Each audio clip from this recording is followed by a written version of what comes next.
Good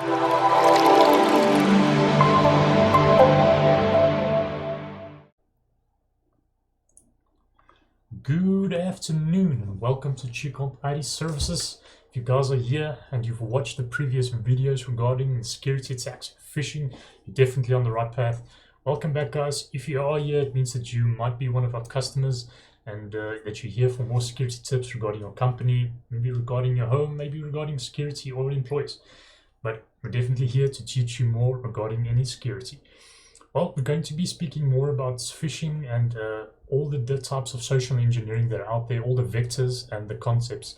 But we're going to be speaking especially today, regarding more on pretexting attacks. Pretexting attacks, so what is pretexting attacks? Right? Pretexting is some sort of form of social engineering. All the types of information we've been speaking about so far, like phishing, all of those types of things fall under social engineering. We're going to be speaking more on other videos in the future regarding everything that falls under social engineering. Pretexting attacks is one of them. So pretexting is like a form of social engineering where hackers attempt to create a good pretext or scenario which they can use to attempt to rob your targets, rob you from any private information or data.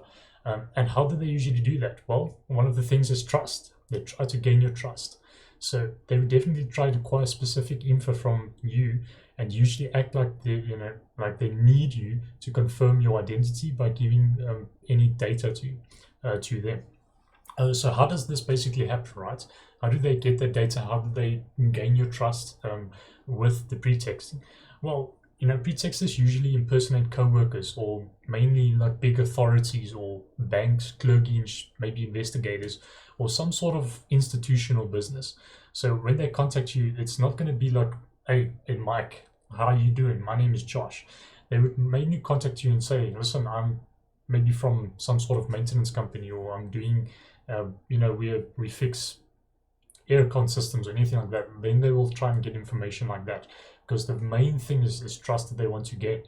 So basically what happens is when they come to you as a bank or any sort of institution, essentially they would want to have some kind of authority so they can get you to target you. So the attacker only needs to prepare maybe a few answers and a few questions, and then they will get the right tone of voice. And so if they speak to you, they would speak in like a good tone of voice, and trying to get some social skills and use that to fool a lot of people.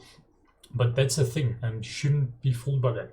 So pretexting attacks can also often be used to obtain sensitive and non-sensitive data from people. I remember last year, actually it was 2 years back, I read, for example, where scammers were pretending to be representatives for modeling agency and escort services. So they created fake backgrounds and interview questions to convince women and teenage girls to send them nude pictures of themselves. And they actually got that right. So afterward, they sold these pictures to pornographic businesses and for money. And they got that right. So those pictures got out there and was sold to them, right? So the key ingredient for social engineering is trust. Remember, like we said, it's trust, right? So the scammers might try and inspire the trust in you or I or in the victims. Otherwise, they might likely fail if they do not get the trust into them.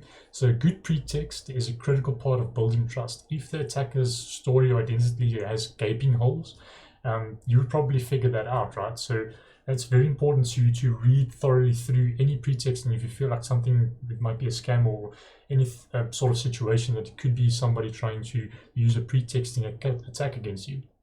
And so how to defend yourself against pretexting? Well, basically, let's say any other good defense right? You must be proactive instead of reactive. So if, for example, you get an email from someone saying that they're from some sort of company, let's say a maintenance company, and they're a maintenance worker, will show up at your place, contact the and they're going to show up your place, right? What you need to do is, for example, get an email from someone. If you get that email from someone saying that they're a worker and they're going to show up from your place, contact the sender's company, rather, not the sender themselves. Try to get in contact with that company and speak to the company. If you can do a bit of research, see if the company exists. Give them a call, make sure that they really are sending someone. If you're at home and when they show up, demand to speak to their superior instead of maybe just taking their word for it. Ask them for company corporate numbers and their supervisor's name so that you can call them to confirm the identity of the person at your home, so you can make sure that they're actually also from the company, because the company could exist, but who knows if if that person is actually working for that company as well. So that's one of the key features which you can actually use to protect yourself against pretexting, in making sure that you're safe from giving any information away or just letting anyone just come into your home.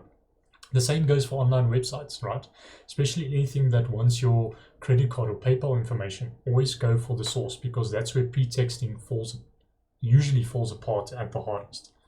So we're going to be speaking more about these types of things like pretexting, for instance, in the new future videos, and we're going to speak more about the other types of social engineering which can be used in companies and organizations and businesses, which you can definitely do some research about pretexting as well. Go and have a look at more information regarding pretexting, so that you can make sure that you are secure and not getting any information out there that's supposed to be yours and not any hackers out there.